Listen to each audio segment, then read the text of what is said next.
Bugler, sound the alert!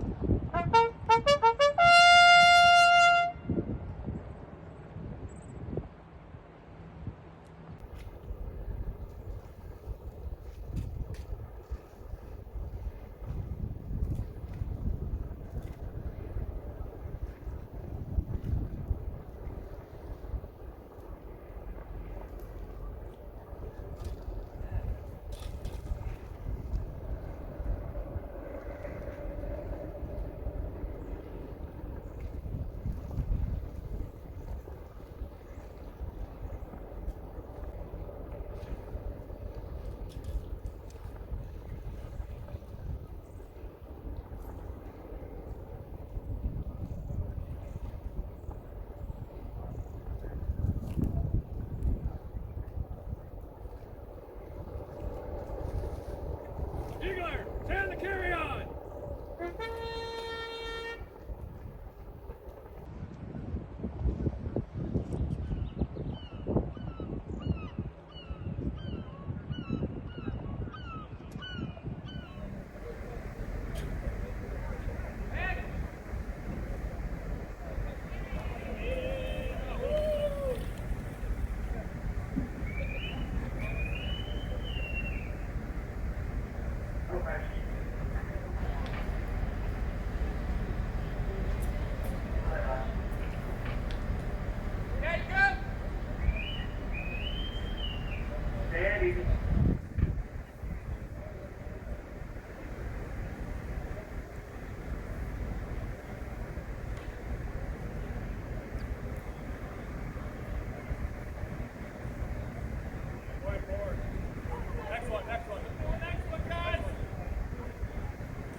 Give Walker a hug. Yeah, thank you. Can I give Walker a hug? Oh, sorry. Bring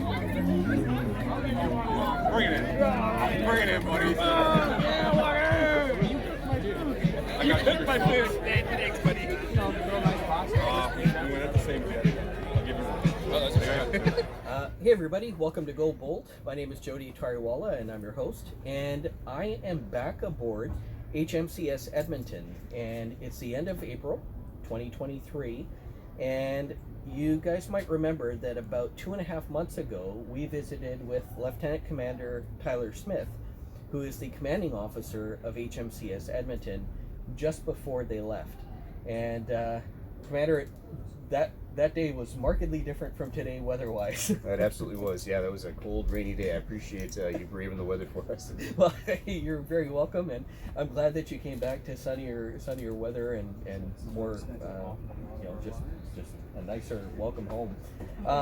So you deployed on Op CARIBBE. Tell me a little bit about the deployment, and first thing, I guess this ship was your home. How did the ship hold up? The ship was great. We spent the better part of a year getting the ship ready to go. A lot of work goes in, not only with our own engineers, but our civilian contractors as well, who work very, very hard to make sure the ship is safe and ready for operations. So the ship performed very, very well. I was happy to be on board. And we faced all the things that the ocean can throw at us, with rough weather, big waves, intense heat and humidity down in the tropics. and the ship performed perfectly. So from that standpoint, it was a good trip. Excellent, excellent. I'm glad to hear it. And so you had you deployed or with, I guess you embarked a law enforcement detachment from the U.S. Tell me a little bit about that, because I think that will form the foundation for the rest of our discussion here. Yeah, absolutely. So the U.S. Coast Guard, we've been in partnership with them since for more than a decade on this mission.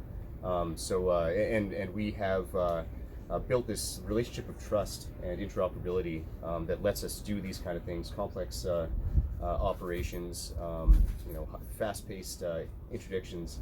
All that happens because we have this bond, this trust that's pre-built. So embarking the team was exceptional. They came on board and we're fast friends. We very much appreciated them as shipmates, as well as their expertise. Really enhanced our ability to do this mission. So you get them on board, and then you're working collectively with the United States Coast Guard, and I believe that there were a couple of U.S. ships that you guys were operating with in particular. Right. Yeah. So actually, one of our friends from just across the strait here in Port Angeles, U.S. Coast Guard Cutter Active, was involved in the same mission down there. So we had this pre-existing bond, I guess, because we'd worked together before. We saw an opportunity to combine efforts and manage to use our strengths to our best advantage in conducting that interdiction on suspected smugglers coming north into Mexico. Awesome. And so let's talk specifically. I think you guys, during this deployment, you made one very large drug seizure. Talk to me about how that all came about, because obviously there's lots of shipping in the ocean, so I guess you have some type of indication that there might be something nefarious going on. Yeah, so this particular vessel was actually spotted by an aircraft. The aircraft managed to spot this vessel, and we were able to position ourselves to approach the vessel to try and determine what they were doing. Of course, they were acting very suspiciously. They had obvious signs on board that they were not engaged in fishing or other legitimate activities. They were going very, very fast, driving very recklessly. So with all those indicators, we decided that it was worth investigation. As soon as they saw us, of course, they demonstrated even more indicators by trying to run. So that was the case that we decided we needed to approach that vessel and determine what was going on. Right. And so once you see that they're kind of acting suspect, you guys are closing on the ship, and then how did you actually get in a position of I guess, interdicting them? Right. Being able to cooperate with our U.S. partners meant that we had much better coverage in that area, we have our sensors, we have our good lookouts, and we have our boats which can maneuver and intercept. And that's exactly what we did. We positioned the ship, for the best possible course for intercepting. We got the boats in the water, and then using cooperating with the other U.S. Coast Guard assets, the helicopter compelled the vessel to stop, and from there we were able to and all the while they're jettisoning, throwing contraband overboard. Eventually we did the right approach, visited the vessel, and then collected the contraband afterwards. It was a very fast-paced, high-intensity day. Things changed very quickly on the fly, and that was I have a lot of admiration for the crew, the way that they were able to adapt to a quickly changing situation. Just that level of communication with the other ships, the other U.S. Coast Guard assets. You don't get that from a cold relationship. Those things are sort of built into that trust I was mentioning before. Right on. And is there a rough value that you guys have attributed to your seizure? Yeah, we seized 755 kilograms, so 3/4 of a ton of cocaine. Wow. Which is worth about $50 million Canadian. So a significant amount of money taken away from transnational criminal organizations. Right. You know, a huge contribution to the collective security of our partners down in Central America. Awesome. So to close the loop on this, I believe you mentioned on our cruise before you left that you were also going to be working with the Mexicans. Just give me a quick little flavor of that. Absolutely. So the North American Security Initiative was one of our primary tasks for this mission. So we were very, very pleased to be hosted by the Mexican Navy.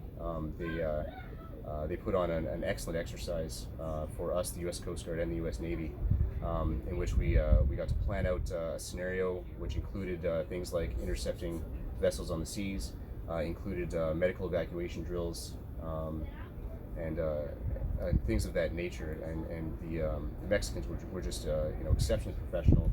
It's always great to go and see other navies that have similar interests and similar abilities, and being able to shake hands and achieve something. And again, it's just building that trust relationship, which is so important for security. Awesome. Well, Commander, welcome home. Thank you. Thank you so much for taking the time to speak with us. I appreciate your support. Appreciate it. Thank you very much.